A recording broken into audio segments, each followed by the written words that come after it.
બાંગ્લાદેશમાં હિન્દુઓ પર થતા અત્યાચાર મામલે સમગ્ર ભારતમાં વિરોધ પ્રદર્શન થઈ રહ્યા છે। ત્યારે રાજકોટના જેતપુરમાં પણ સનાતન હિન્દુ સંગઠનો દ્વારા મૌન રેલીનું આયોજન કરીને મામલતદારને આવેદનપત્ર આપવામાં આવ્યું હતું। જુઓ જેતપુરથી રાહુલ વેગડાનો ખાસ રિપોર્ટ। પર અત્યાચારને લઈને જ્યારે દેશભરની અંદર પડખા પડી રહ્યા છે ત્યારે રાજકોટ જિલ્લાના જેતપુરમાં પણ હિન્દુ સંગઠનો દ્વારા એક મૌન રેલીનું આયોજન કરવામાં આવ્યું છે। આપણે જેતપુરના નૃસિંહમંદિરના મહંત છે કયાનંદ એની પાસેથી આપણે જાણવાની કોશિશ કરીશું। બાપુ, જે મૌન રેલી છે क्या संदर्भ में निकालेली है, शू है?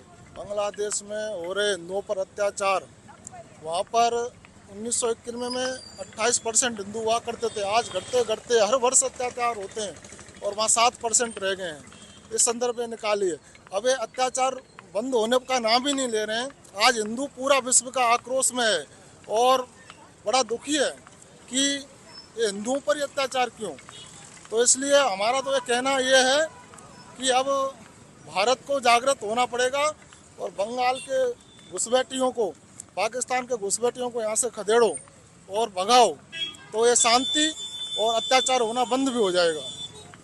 બાંગ્લાદેશની અંદર જે રીતે હિન્દુ મંદિરોને નુકસાન કરવામાં આવી રહ્યો છે, આજે વર્તમાન સરકાર છે એમની પાસેથી તમે શું અપેક્ષાઓ રાખી રહ્યા છો? हम तो अपेक्षा यही रखेंगे कि भाई देखो, जिन मंदिरों को तोड़ा गया उनका पुनर्निर्माण किया जाए और शांति की स्थापना की जाए और सुरक्षा की गारंटी दी जाए हिंदुओं की और मंदिरों की। આપની મૌન રેલીમાં તમે મૌન રેલી કાઢીને તમે આવેદનપત્ર તમે આપવા જઈ રહ્યા છો, કઈ કઈ માંગો છે તમારા આવેદનપત્રની અંદર? શું શું માંગણીઓ તમે તંત્ર પાસે અને તંત્ર દ્વારા તમે સરકાર સુધી તમે પહોંચાડવા માંગો છો? हमारी मांग यही है कि सभी हिंदू भाइयों की सुरक्षा की गारंटी दें सरकार और मंदिरों का पुनर्निर्माण किया जाए और जो चिन्मय दास जी हैं उनको रिहा किया जाए। હિન્દુ સંગઠનના કાર્યકર્તાઓએ રામધૂન બોલાવીને જેતપુર મામલતદારને આવેદનપત્ર આપ્યું હતું। ત્યારે જેતપુરના વકીલ નિલેશ પંડ્યાએ બાંગ્લાદેશમાં થતા હિન્દુ અત્યાચારને લઈને કેન્દ્ર સરકાર પર પ્રહાર કર્યા હતા। પૂરા વિશ્વની અંદર જ્યારે હિન્દુ અલ્પસંખ્યક છે ત્યારે એના ઉપર હુમલાઓ થાય, તેને મારી નાખવામાં આવે, તેની કતલ થાય, એ બહુ દુર્ભાગ્યપૂર્ણ છે। પરંતુ છેલ્લા દિવસોની અંદર બાંગ્લાદેશની અંદર જે નિર્મમ હિન્દુઓની હત્યા થઈ રહી છે એ સાખી નહીં લેવાય।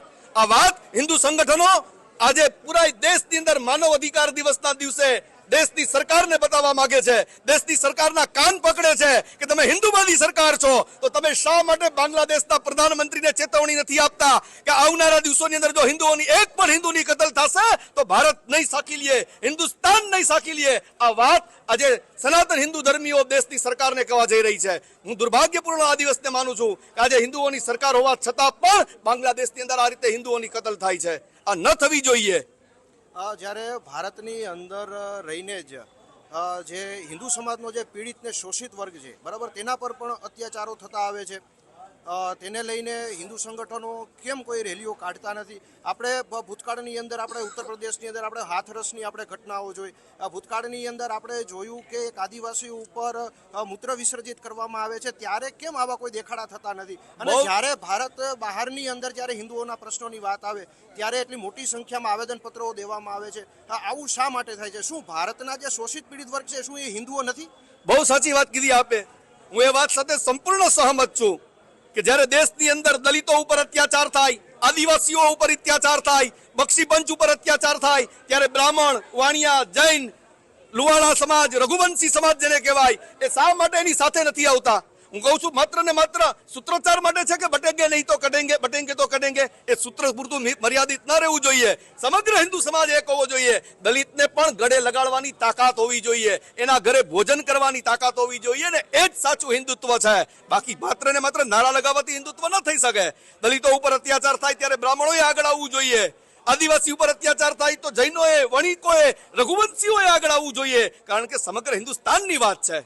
માત્ર શું એક થાળીમાં જમવાથી દલિતો ઉપર થતા જે અત્યાચારો છે, પીડિત શોષિત વર્ગ ઉપર જે અત્યાચાર છે એ બંધ થઈ જશે એવું માનો છો? માત્ર એક થાળીમાં જમવાની વાત નથી કરતો રાહુલભાઈ।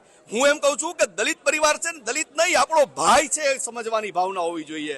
આજે રાહુલ વેગડા છે તો એ નિલેશ પંડ્યાનો ભાઈ છે। આ ભાવના જ્યાં સુધી હિન્દુઓમાં નહીં આવે ત્યાં સુધી હિન્દુત્વની વાતો માત્ર પોકળ રહેશે, એ માત્ર સૂત્રોમાં સીમિત રહેશે।